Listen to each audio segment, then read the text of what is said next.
Hello everyone and welcome back to my channel. In today's video, I would be showing you how to clear the cache on Google Chrome.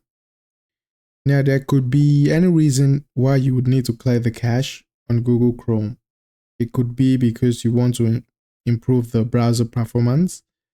It could be because you're trying to fix loading issues on the web browser, or just to simply free up some space on the browser.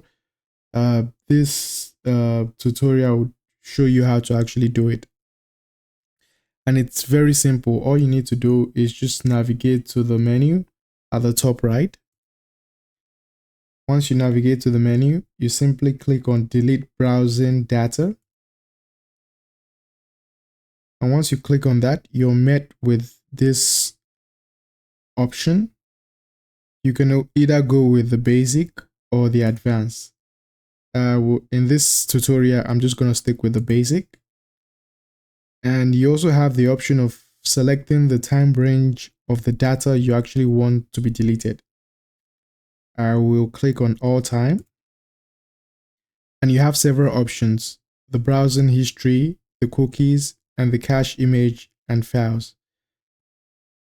And for this, I'll just select everything and click delete data. And that's all you need to do to delete the cache in Google Chrome. You can simply go ahead and restart Chrome and you're good to go. Now, if this tutorial was helpful in any way, please let me know in the comment section, and also don't forget to like and subscribe. Thank you so much.